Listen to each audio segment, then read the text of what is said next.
Assalamualaikum warahmatullahi wabarakatuh. Kali ini saya akan membahas tentang perpindahan kalor. Jadi perpindahan kalor itu ada 3 macam. Yang pertama ada konduksi, kemudian ada konveksi, dan yang terakhir ada radiasi. Konduksi ini biasanya terjadi pada zat padat. Jadi dia perpindahan kalornya itu tidak disertai dengan perpindahan partikel atau zat dari benda tersebut. Nah, pada konduksi, laju perpindahan kalor itu ditulis sebagai P sama dengan Q per T sama dengan K kali A kali delta T per L. Ya, di mana K ini adalah konduktivitas termal. Jadi K itu memiliki satuan watt per meter Kelvin. Sedangkan A adalah luas permukaan dari benda. Jadi tergantung bendanya. Kalau balok berarti luas permukaan balok, bola berarti luas permukaan bola. Dan satuannya itu adalah meter kuadrat. Kemudian untuk delta T itu adalah perbedaan suhu atau selisih suhu benda tersebut. Jadi delta T ini satuannya dalam derajat Celcius. Ya. Kemudian untuk L, ini adalah panjang dari benda tersebut atau bisa juga ketebalannya. Ya, satuannya dalam meter. Yang kedua konveksi. Konveksi ini adalah perpindahan kalor yang disertai perpindahan partikel dari zat. Jadi, laju perpindahan pada konveksi itu ditulis sebagai P sama dengan Q per T sama dengan H kali A kali delta T, di mana H itu adalah koefisien konveksi termal. Jadi, H ini satuannya watt per meter kuadrat kali K. Nah, sedangkan untuk A itu sama luas penampang, kemudian delta T itu perubahan suhu atau perbedaan suhu. Kemudian konveksi ini terjadi pada zat cair atau zat gas. Jadi pada konveksi zat tersebut mengalir, ya, aliran perpindahan kalornya seiring terjadi bersamaan ketika zat tersebut mengalir. Kemudian yang ketiga ada radiasi. Radiasi ini adalah perpindahan kalor yang tidak memerlukan zat perantara. Jadi persamaannya P sama dengan Q per T, laju aliran kalor, sama dengan E kali tau kali A kali T pangkat 4. Nah, di sini E itu adalah emitivitas benda hitam. Jadi, benda hitam itu E-nya, kalau hitam sempurna, E-nya itu 1. Tetapi kalau benda hitam yang tidak sempurna hitamnya, itu nilainya berkisar antara 0 dan 1. Jadi 0,1 atau sampai dengan 0,9. Kemudian untuk tau itu adalah konstanta Boltzmann.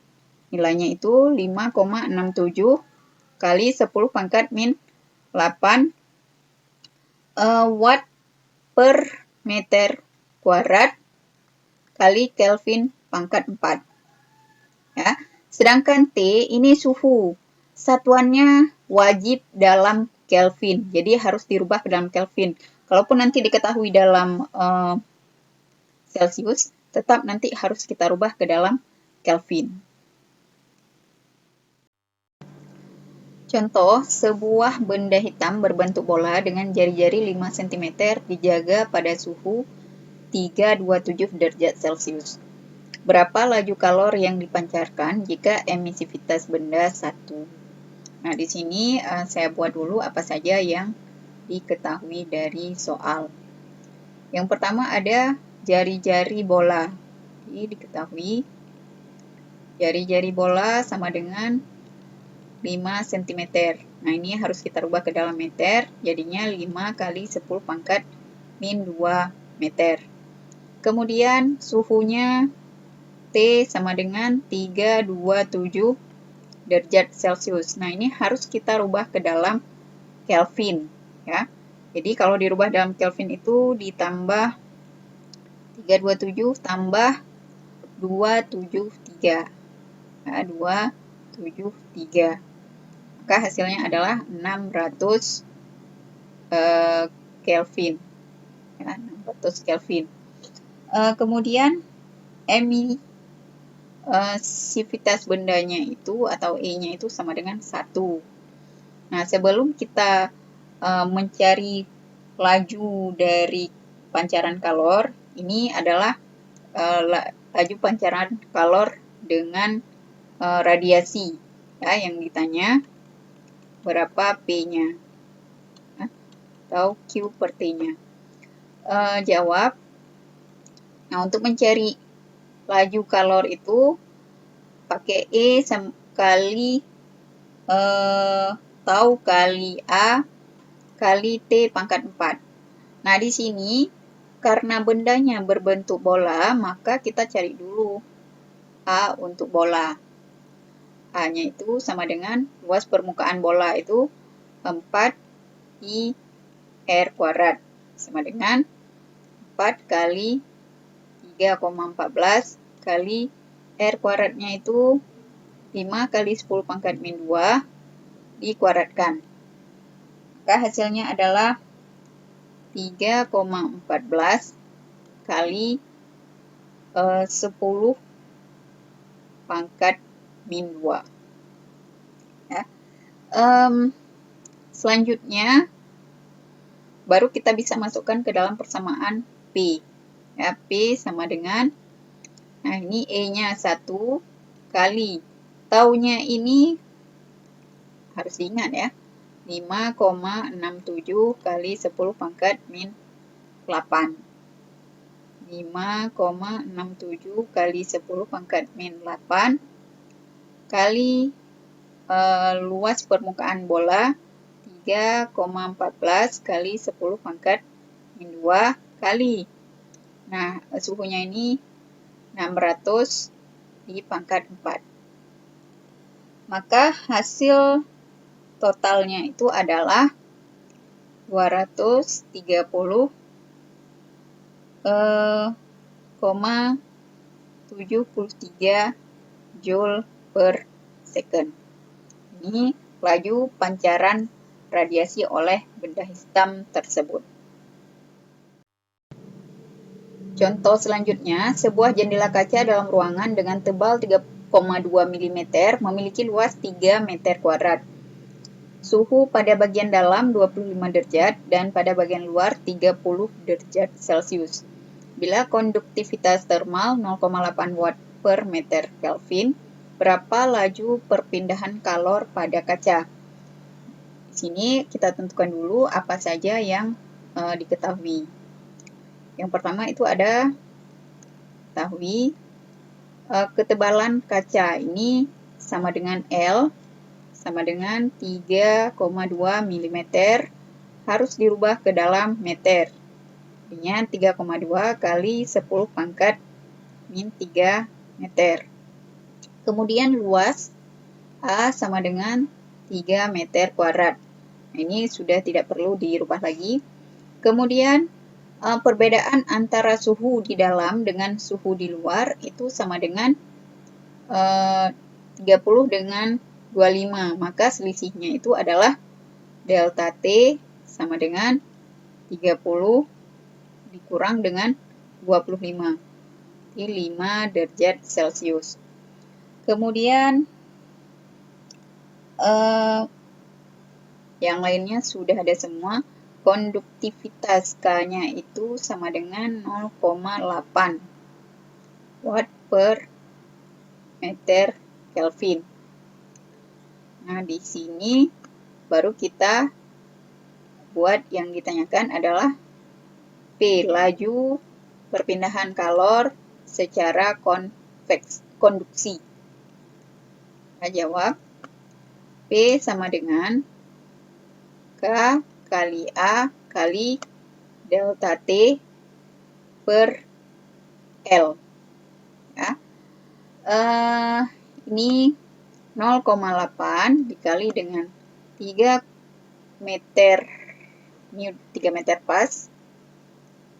Nah, kemudian dikali dengan delta T 5 per 3,2 kali 10 pangkat min 3. Maka hasilnya adalah 3750 joule per second. Contoh selanjutnya, dua logam P dan Q disambung dengan suhu pada ujung-ujungnya beda. Jika koefisien logam P setengah kali logam Q dan panjang logam P 2 kali panjang logam Q, luas penampang keduanya sama besar. Berapa suhu pada sambungan? Jadi di sini kita tentukan dulu apa saja yang diketahui dari soal. Nah, yang pertama itu ada ketahui koefisien logam P. Jadi Kp itu sama dengan setengah KQ. Kemudian panjang logam P, LP, itu sama dengan 2 kali panjang logam Q. Sedangkan untuk luas penampangnya itu sama. Ya, HP itu sama dengan HQ. Nah, yang ditanyakan berapa suhu sambungan. Ya, tanya berapa suhu sambungannya, TS. Maka untuk mencari TS ini, kita gunakan persamaan laju konduksi, tapi ada dua persamaan antara sisi P dengan sisi logam Q. Jadi, di sini syarat pada suhu sambungannya itu laju konduksinya harus sama. Artinya Q per T ini di P harus sama dengan Q per T di logam Q. Jadi kita uraikan Kp A kali delta T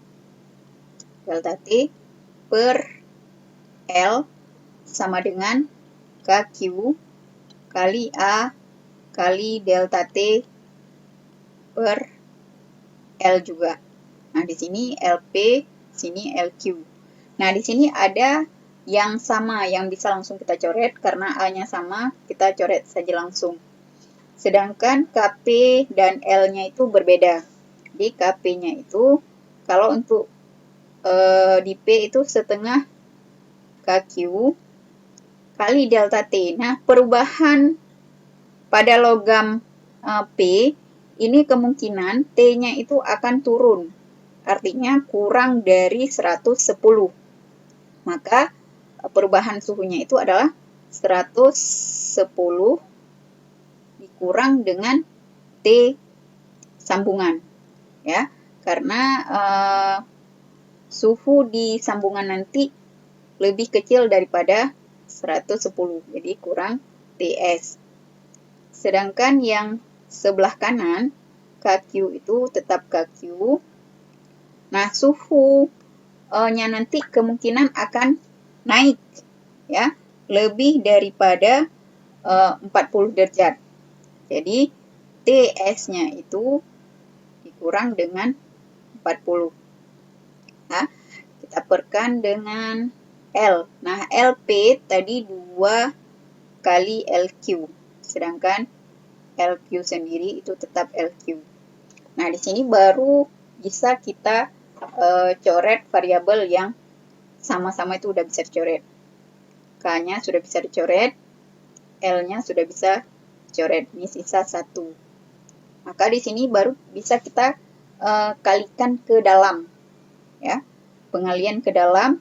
Ini saya kalikan ke dalam, ini menjadi 55 kurang 1/2 TS per 2 sama dengan TS kurang 40 per 1.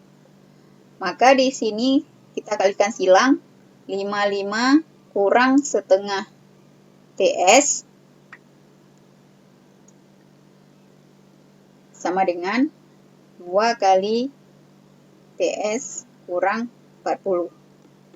Maka di sini yang sama-sama TS bisa kita bawa ke sisi sebelah kiri atau sebelah kanan. Jadi 55 kurang 1/2 TS sama dengan 2 TS kurang 80.